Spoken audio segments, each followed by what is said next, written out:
Chapter 7, Flowerhead. Dear Day 4. Dear First Grade Journal, I'm writing this page on a stupid, dumb tour bus. Stupid, dumb tour bus is the grown up word for there is nothing but old people on this thing. We are going on a nature hike today. A nature hike is when you look at plants and birds and scenery. I cannot think of a worse activity. Mother said I will get some good pictures today. Big whoop. From Junie B. I do not want to be here. I closed my journal and I did a huff. This stupid, dumb bus trip is taking forever, I grumped. Mother and Daddy rolled their eyes because we hadn't actually left the parking lot yet. I kept on grumping. Then finally, the bus door closed and we started to go. A man in the front seat picked up a microphone. Aloha, he hollered. All of the bus people sat there real silent. Then a few of them said aloha back at him, only way quieter. The man laughed. Oh, come on, you can do better than that. Aloha, he hollered again. So this time more people said it, but they still weren't loud enough for him, I guess, because we went through that same nonsense 5 more times. I tapped on Mother. This guy is getting on my nerves, I said. Shh, she said back. I looked at Squeezer. Being shushed is getting on my nerves too, I said. The man kept talking. He said his name is Donald, and he will be our nature guide today. I did a sigh. Little children do not like nature, I said. Donald kept on blabbing. He said we were on our way to a beautiful rainforest and we will see some of the most spectacular scenery in the world. I covered my face. Little children hate spectacular scenery, I said. Donald went on. He said we will see gorgeous flowers and magnificent trees and beautiful birds of all colors. I did a loud groan. Can this situation get any more boring, I said. An old man in front of me heard me say that. He peeked his head over the seat real friendly. He said his name was Harold, and he was 88 years young. When you get to be my age, spectacular scenery is as exciting as it gets, he said. I sighed again. That's not much to look forward to, Harold, I said. Daddy quick leaned over, and he told me to please find something to do. Then he gave me my camera, and he said to take a picture of the people on the bus. I waited till we stopped at a light, then I stood in an aisle, and I took a picture. Click, click. Day 4, a bus full of old people.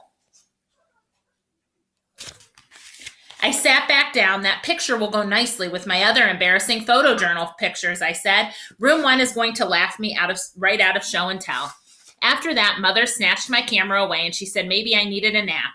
I covered my ears. Yeah, only how can I even sleep with all of Donald's yakking going on, I said. That man would not stop, I tell you. He told us the names of a million jillion Hawaii birds and a million jillion Hawaii flowers. Plus, he talked about pineapples and coconuts and bananas and papayas. Then Donald took a big breath and he started talking about tuna fish. I threw my hands in the air. For the love of Pete, someone take his microphone away, I hollered. Mother did a gasp at that comment. Daddy did a gasp too. I quick covered my mouth, but it was too late. All of the bus people were stretching their necks to look at me. Junie B, what on earth has gotten into you today? Asked Mother. I slumped way down. Sorry, Mother, sorry, but I've got stress in my head because I really need an exciting picture for my photo journal.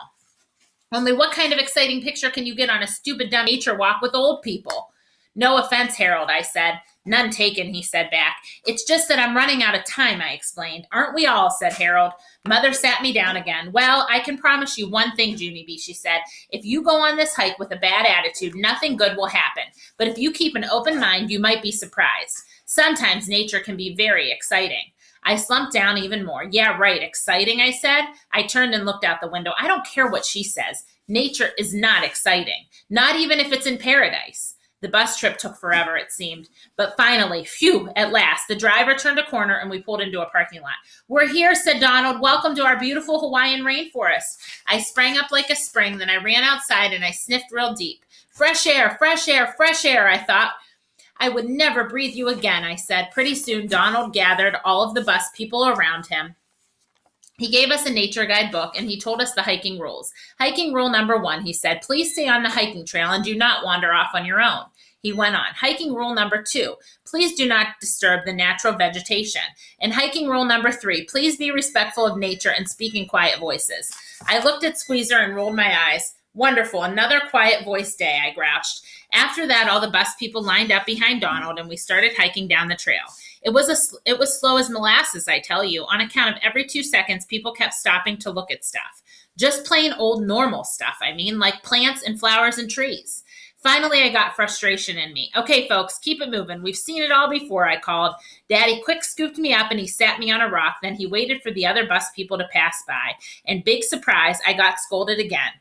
He said if I can't behave myself, we will go back to the bus right now, and he will sit there until all the people come back. Is that what you want to do, Missy? He said, huh? Is it?